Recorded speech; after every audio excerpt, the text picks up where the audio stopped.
আমার প্রিয় সপ্তম শ্রেণীর শিক্ষার্থী বন্ধুরা, তোমাদের সকলকে আমার চ্যানেলে স্বাগত জানাই। আশা করছি তোমরা সকলে খুব ভালো আছো। আজকে আমি তোমাদের 2025 সালে রায়ো মার্টিনের যে প্রশ্নবিচিত্র প্রকাশিত হয়েছে তার 270 পাতায় যে 4 নম্বর স্কুল রয়েছে, সেখানে তোমাদের সপ্তম শ্রেণীর বন্ধুদের দ্বিতীয় পর্যায়ক্রমিক মূল্যায়নের ইতিহাসের প্রশ্ন দেওয়া রয়েছে। আমি আজকের উত্তরগুলো তোমাদের দেখিয়ে দেবো। ইতিমধ্যেই যারা চ্যানেলটিকে সাবস্ক্রাইব করে নিয়েছো তাদের সকলকে অসংখ্য ধন্যবাদ জানাই, আর যারা নতুন দেখছো তারাও চ্যানেলটিকে সাবস্ক্রাইব করে নিয়ে সাথে থেকো। চলো তাহলে শুরু করছি। একের দাগে সঠিক বিকল্পটি নির্বাচন করে লেখো। কুতুবউদ্দিন আইবকের সময়ে, এটা লিখবে, কিলারাই পিথোরা এর চারধারে দিল্লি গড়ে ওঠে। দিন ই ইলাহি প্রবর্তন করেন আকবর। ঐতিহাসিক ইসামি বর্ণনা দিয়েছেন ইলতুৎমিশের আমলে দিল্লি নির্মাণের। কোটলা মানে কেল্লা।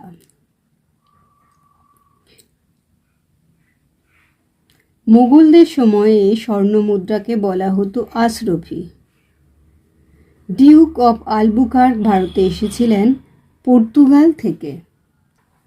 দুয়ের দাগের দেখো, নিচের প্রশ্নগুলির একটি বাক্যে উত্তর দাও। সৈয়দ বংশের প্রতিষ্ঠাতা কে ছিলেন? খিজির খান। জামের যুদ্ধ কত সালে হয়েছিল? এটা আমরা 71 পাতা থেকে দেখব।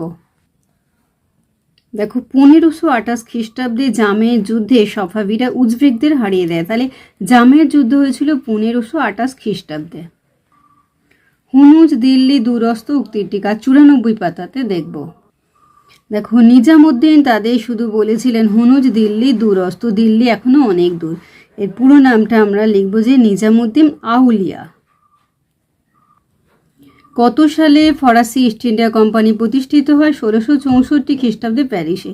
বিজয়নগর রাজ্যের প্রধান মুদ্রা কি ছিল? হোন। চলো আমরা একটু দেখে নেব 201 পাতা থেকে, 101 পাতা থেকে একটু দেখব। দক্ষিণ ভারতে বিজয়নগরে সোনা দিয়ে তৈরি হোন ছিল প্রধান মুদ্রা। 102 পাতাতে রয়েছে। তিনের দাগের দেখো, দুটি তিনটি বাক্যে নিচের প্রশ্নগুলির উত্তর দাও। খলজি বিপ্লব বলতে কি বোঝো? আমরা একটু ছায়া প্রকাশনী থেকে দেখব। এই যে দেখো, খলজি বিপ্লব। তোমরা এটাও লিখতে পারো। খানোয়ার যুদ্ধে কি ঘটেছিল? 71 পাতাতে দেখব।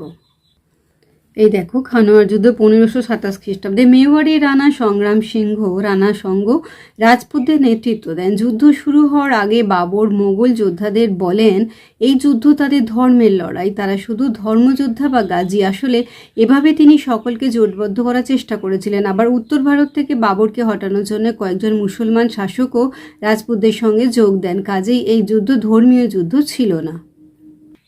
পরেরটা দেখো, হুন্ডি কি? 103 পাতায়। এই দেখো, হুন্ডি।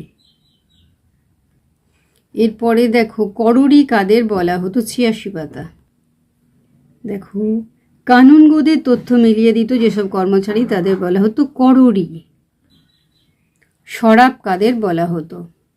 এই যে এটা লিখবে। চারের দাগে দেখো, 4-5টি বাক্যে নিচের প্রশ্নগুলির উত্তর দাও। টিকা লেখো। জায়গিরদারি প্রথা ছায়া প্রকাশনী থেকে দেখো।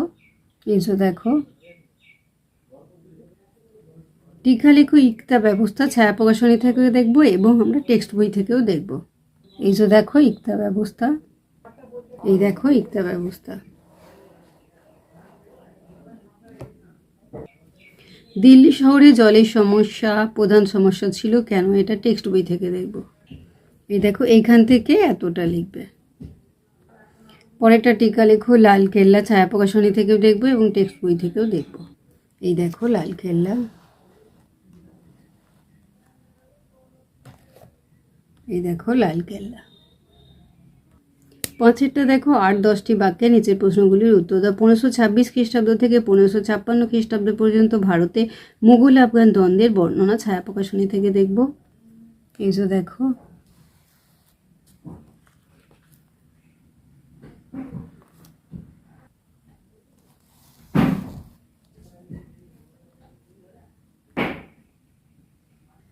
মোহাম্মদ বিন তুগলকের সংস্কারগুলি পর্যালোচনা করো।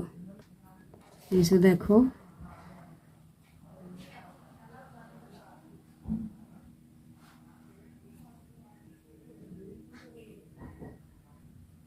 টিকা লেখো। শেরশাহের সংস্কার সময় 73 পাতায়।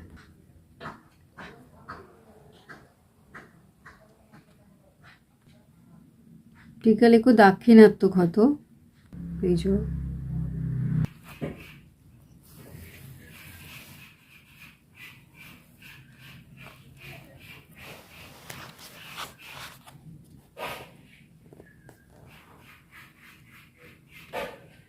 টিকা লিখো বাহুমণি সাম্রাজ্যের উত্থান। এই যে এখান থেকে লিখবে, এই পরের পাতার এতটার পর্যন্ত লিখবে। তাহলে আমার প্রিয় সপ্তম শ্রেণীর শিক্ষার্থী বন্ধুরা, আজকে তোমাদের আমি 2025 সালে রায়ো মার্টিনে যে প্রশ্নবিচিত্রা প্রকাশিত হয়েছে তার 270 পাতাতে যে 4 নম্বর স্কুল রয়েছে সেখানে তোমাদের সপ্তম শ্রেণীর বন্ধুদের দ্বিতীয় পর্যায়ক্রমিক মূল্যায়নের ইতিহাসের প্রশ্ন দেওয়া রয়েছে। আমি তার উত্তরগুলো দেখে দিলাম, আশা করছি সকলেই বুঝতে পেরেছো। ভিডিওটি দেখার জন্য তোমাদের সকলকে অসংখ্য ধন্যবাদ জানাই। ভালো লাগলে লাইক করো, কমেন্ট করো, বন্ধুদের মধ্যে শেয়ার করো। আর আগামী দিনে নতুন নতুন ক্লাসগুলো পাওয়ার জন্য অবশ্যই চ্যানেলটিকে সাবস্ক্রাইব করে সাথে থেকো। তোমরা সকলে খুব ভালো থেকো।